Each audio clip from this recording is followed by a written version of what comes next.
नीतीश कुमार की एक रणनीति और बदल गए बिहार के सियासी हालात। नीतीश कुमार जिस तरीके से बिहार की राजनीति में पिछले 20 साल से चाणक्य की भूमिका निभा रहे हैं, वो भूमिका अब खत्म होने जा रही है।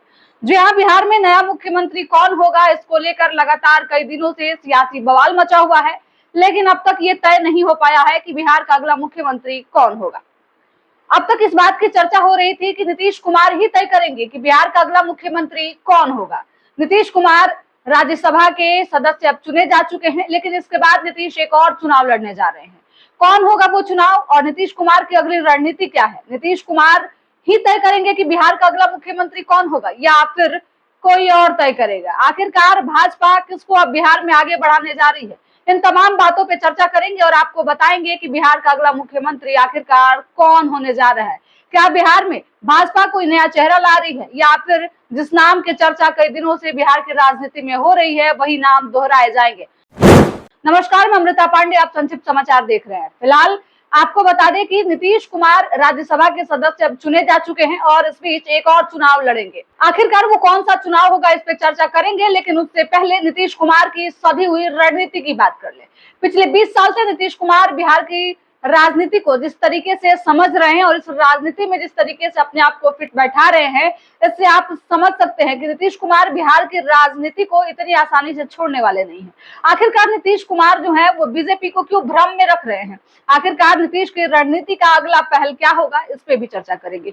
लेकिन उससे पहले नीतीश कुमार अब राज्यसभा चुनाव के बाद अपने पार्टी के राष्ट्रीय अध्यक्ष बनने के लिए पर्चा दाखिल करेंगे और नीतीश कुमार एक बार फिर से अपने पार्टी के राष्ट्रीय अध्यक्ष बनेंगे। आपको बता दें कि अगर उम्र का तकाजा सामने आता है, जिस तरीके से कहा जा रहा है कि मुख्यमंत्री पद छोड़ने के पीछे सबसे बड़ा कारण यही है कि नीतीश कुमार की स्थिति ठीक नहीं है। अब नीतीश कुमार उस पड़ाव पे नहीं है जहां बिहार को संभाल सके। तो क्या पार्टी की रणनीति बनाने और पार्टी को संभालने के लिए उम्र का तकाजा मैटर नहीं करता है क्या?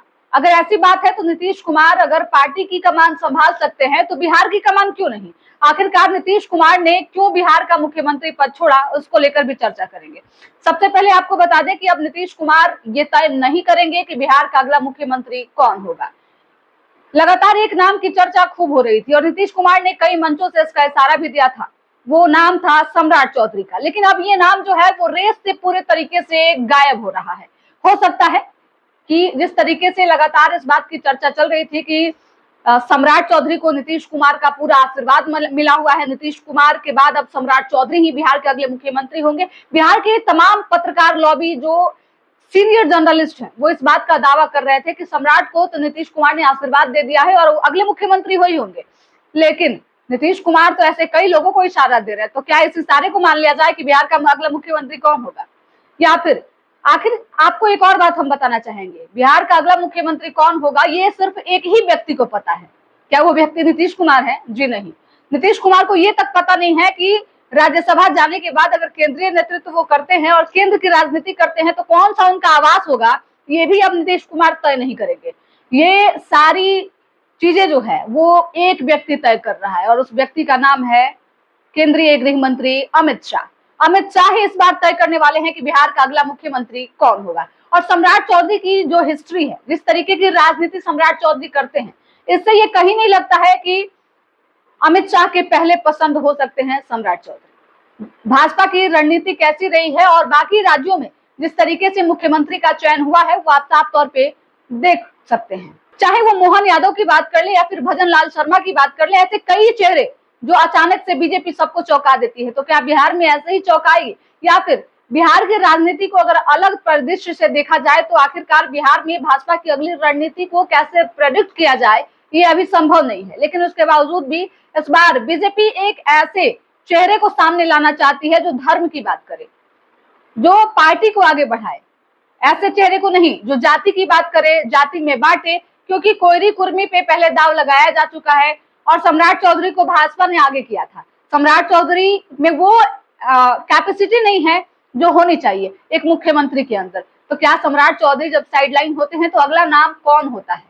क्या बिहार में कोई ऐसा चेहरा है जिसको मुख्यमंत्री बनाया जा सके? कई नामों की चर्चा है, कभी नित्यानंद राय की चर्चा हो जाती है, कभी संजीव चौरसिया की बात लोग करते हैं, कभी कभी तो ऋतुराज सिन्हा की बात भी लगातार इस चर्चा में हो रही है। लेकिन इस बार बीजेपी और अमित शाह जिस चेहरे को बिहार में लाने वाले हैं वो चेहरा कोई ऐसा होगा जिसको आप कहीं ऐसा ना हो कि गूगल पे सर्च करना पड़ सके।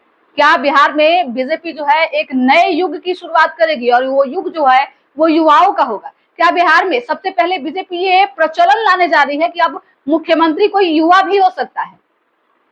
तो अब आप समझ सकते हैं कि नीतीश कुमार सब कुछ तय नहीं कर रहे हैं। भले ही इस बात की चर्चा हो रही थी कि नीतीश कुमार सब कुछ तय करेंगे, नीतीश कुमार ही बिहार के अगले मुख्यमंत्री तय करेंगे, लेकिन ऐसा कुछ है नहीं। आपको बता दें कि जैसे ही नीतीश कुमार ने राज्यसभा जाने की बात कही, उसके बाद जदयू में बगावत हो गई और जदयू के कई ऐसे नेता जो अपने आप को नीतीश कुमार के समर्थक कहते थे, जदयू के एकदम से वफादार सिपाही मानते थे, वो सभी लोग सड़कों पे दिखने लगे और इस बात का विरोध करने लगे कि नीतीश कुमार को राज्यसभा नहीं जाना चाहिए, हम लोग नहीं जाने देंगे। लेकिन इसके बावजूद भी पार्टी का फरमान जारी हुआ और साफ तौर पे कह दिया गया कि जो लोग इस बात का बगावत करेंगे उन्हें बागी मान लिया जाएगा। अब नीतीश कुमार आखिरकार केंद्र राजनीति की तरफ क्यों बढ़े हैं, इस पे भी चर्चा कर लेते हैं। दरअसल नीतीश कुमार अब अपने बेटे को लेकर लगातार सीरियस है और वो चाहते हैं कि अब जदयू को या फिर नीतीश कुमार को उनका अगला उत्तराधिकारी मिले जो जदयू को आगे बढ़ा सके। नीतीश कुमार परिवारवाद के हमेशा से खिलाफ रहे हैं और उन्होंने कई नामों को आगे बढ़ाया है। सबसे पहले उपेंद्र कुशवाहा नीतीश कुमार के काफी करीबी रहे हैं और नीतीश कुमार जब उनके ऊपर भरोसा किए थे उसके बाद एक बात की चर्चा खूब थी कि नीतीश कुमार को अगला उत्तराधिकारी मिल गया है और वो उत्तराधिकारी उपेंद्र कुशवाहा होंगे। हालांकि उपेंद्र कुशवाहा ने बिहार की राजनीति में थोड़ी जल्दबाजी कर दी, उन्होंने अपना धैर्य खोया और उसके बाद नीतीश का भरोसा जो है उनसे डगमगा गया। उसके बाद अगली बारी आती है आरसीपी सिंह, आईएएस रहे हैं, बड़ी अच्छी पकड़ रही है और इन्हें नीतीश कुमार का आंख, नाक और कान कहा जाता था। सोचिए कितनी नजदीकियां रही होंगी और नीतीश कुमार ने इन पर कितना भरोसा जताया था। लेकिन आरसीपी सिंह भी उनकी उम्मीदों पे खरे नहीं उतरे, जिसके बाद नीतीश कुमार नाराज हुए और फिर से आरसीपी सिंह के बाद तीसरा नंबर आता है और ये नाम जो है वो सवर्ण जाति से आता है, प्रशांत किशोर को भी नीतीश कुमार ने आगे किया था और इसके बावजूद भी प्रशांत भी उनके उम्मीदों को सही तरीके से पूरा नहीं कर पाए या फिर नीतीश कुमार को जो क्वालिटी चाहिए थी उत्तराधिकारी के लिए वो शायद प्रशांत में नहीं दिखी होगी। प्रशांत के बाद नीतीश कुमार को अब जदयू को आगे बढ़ाने के लिए एक ऐसा चेहरा चाहिए था जो उन्हीं के जाति से हो और पार्टी को लंबा दूरी तय करवाए और ये नाम अब हो सकता है कि निशांत कुमार का हो। इस तरीके से निशांत कुमार को बिहार की राजनीति में आगे बढ़ाया जा रहा है और अब बेटे के लिए ही नीतीश कुमार इस तरीके की सधी हुई राजनीति बिहार में कर रहे हैं। मुख्यमंत्री पद पे नीतीश कुमार अगर बने रहते तो ये सारी नौबत आती ही नहीं, लेकिन बेटे को सेट करना था, इसलिए भाजपा से नीतीश कुमार ने जो है वो डील कर लिया। अब जब सम्राट चौधरी, नीतीश कुमार, इन तमाम बातों पे हमने चर्चा कर ली तो एक बात की चर्चा और हो जानी चाहिए। क्या बिहार में जदयू और बीजेपी आगे लंबी पारी खेलेगी या फिर कहानी खत्म होने के कगार पे है? देखिए राजनीति जो है वो संभावनाओं का खेल है।